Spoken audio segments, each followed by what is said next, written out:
It happened during one of those hot, restless summers when I was around 12. My mom, younger brother, and I had checked into a hotel in a big city where we were visiting relatives, but decided against staying at their place. Probably for the best. We arrived mid-afternoon. While Mom went to the front desk to check us in, she told me to watch my little brother, as usual. We parked ourselves on a couch in the hotel lobby plush and angled just right to face the glass doors. That's when I saw him. A man, maybe mid-40s, walked in. Average height, forgettable face. Nothing about him stood out, and that somehow made it worse. He didn't approach the reception desk like most people would. Instead, he just sat across from us, eyes occasionally flicking in our direction. I tried not to look directly at him, but I couldn't help noticing his presence like a weight pressing into the room. Something about him didn't sit right. A chill slid down my back despite the summer heat. Then Mom called us over. Our room was ready. I exhaled and didn't even realize I'd been holding my breath and followed her to the elevator, practically dragging my brother behind me. As we reached our floor, I looked back once. The man hadn't moved. We spent the rest of the day out with family. Laughter, food, the usual. For a while, I forgot about the man. But unease crept back the moment we returned to the hotel around 7 p.m. My mom suggested we hit the pool before bed, so we headed down, got changed, and dove in. That's when he came back. Same clothes. Same distant stare. He didn't even pretend he was there to swim and sat fully dressed in jeans and a sweater, silently watching from one of the plastic lounge chairs. My mom noticed him too. I saw the tension in her shoulders. She leaned over and whispered, "If he's still here in 5 minutes, we leave." We waited. 5 long, sloshing minutes. He didn't budge. So we left. Back in the room, we tried to relax. We had rented a movie to watch some comedy I can't even remember now. But the room felt colder, tighter. Mom was jumpy, and that only made me more nervous. Halfway through the film, she got up to take a shower. The sound of the water filled the silence, but it didn't drown out the growing sense of dread crawling under my skin. Then came the knock. "Housekeeping," said a voice from the other side of the door. It was past 9 p.m. Something about it was off. But we did need another towel, and I guess part of me wanted to believe it was normal. So I opened the door. I shouldn't have. It was him. That same blank man from the lobby, from the pool. Now, standing right outside our door, inches away. He smiled, a slow, unsettling curl of the lips, and gave a small wave. I couldn't speak. Couldn't move. My thoughts spiraled: abduction, assault, worse. Then he said, casually, almost friendly, "How was your swim?" Before I could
News coverage. No police report ever mentioned something like this. Just a personal nightmare came true. But this wasn't the only time a hotel night went wrong for me. Flashback to a few years earlier, May 9th, 2015. I was 21, and things at home were rough. My dad and I had been at each other's throats for months. He had a short fuse, and I had my own issues. Arguments would explode into screaming matches, and sometimes I just had to get out. That day, the tension snapped again. I left the house without much of a plan. I ended up checking into a quality in just half a mile away. Cost me nearly $100, but I needed the space. The clock read a little after 4 p.m. It was still bright out, and I needed to clear my head. The hotel was dead silent. I mean, completely empty. No one at the pool. No guests in the halls. The lobby was quiet, except for the front desk worker. It felt strange, like the whole place had been frozen in time. I sat by the pool for a while, trying to unwind. The water sat perfectly still. The only sound was the faint hum of nearby traffic. I remember thinking, this is peaceful, but why does it feel so wrong? I should have listened to that feeling. I was staying on the second floor, in a room right in the middle of the hallway. No idea why they gave me that one. It felt oddly isolated. From what I could tell, there weren't many guests in the building that night. The place was too quiet. After a quick dip in the pool, I headed back up to the room. I changed, relaxed for a bit, scrolled through my phone. That's when I heard it light, almost polite. Someone knocked on the door. I waited, expecting to hear, housekeeping, but there was nothing. Silence. Odd, especially since I had the Do Not Disturb tag hanging on the doorknob. So, I ignored it, but then beep.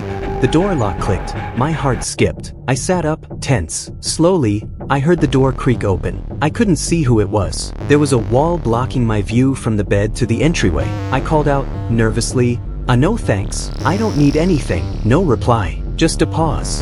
Then, suddenly slam. The door slammed shut so hard it made me jump. I rushed to the door, ready to confront whoever thought it was okay to just enter like that. I stepped into the hallway and looked around. To the right, nothing. To the left, I caught a glimpse. Just the edge of a woman's leg disappearing around the far corner. I hurried after her. But by the time I turned the corner, the hallway was completely empty. Just a row of tightly shut doors. Maybe 20 of them. No sound, no movement. I felt a chill run through me. Back downstairs, I went to the front desk to report what had just happened. The woman working the counter listened, then said something that made me feel even worse. That's probably Rosa. She can be a little odd sometimes. I'll talk to her about the door slam. That's it? No explanation why someone entered my room unannounced? Frustrated, I walked out and grabbed dinner down the street at TGI Fridays. Tried to shake it off. When I got back, I called my mom and told her I didn't want to come home. Things with my dad had been tough lately, and she understood. After I hung up, I brushed my teeth, watched a bit of TV, and by 9 p.m., I turned off the lights and went to sleep. Sometime during the night, I woke up to a noise. Faint at first, but enough to pull me out of whatever light sleep I'd fallen into. As I blinked in the dark, trying to get my eyes to adjust, I heard a voice. You have to let them in. My breath froze. There was a figure, standing, beside. I couldn't scream right away. My body just locked up. But when I did, it was from the deepest place of fear I've ever known. It was an older woman, hunched slightly, breathing heavy, her hands suddenly lunging for my throat. She kept repeating angrily, over and over, "You piece of man." Her grip was shaky.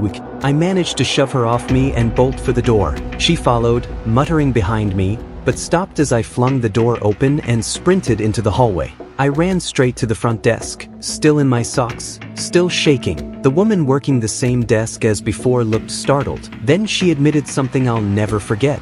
Earlier this week, one of the cleaning staff reported a missing master key. It might still be unaccounted for. They were supposed to report that to corporate, to security, to someone, but they didn't. The police were called. I gave my statement, got my refund. Then I left that place and drove straight home. That night, even my dad, who never showed me much warmth, looked shaken when I told him what had happened. He didn't yell. He didn't argue. He just listened. Since then, I haven't had to leave the house after a fight. And as for that woman, who she was, how she got the key that she wanted, I never found out. And I really hope I never do.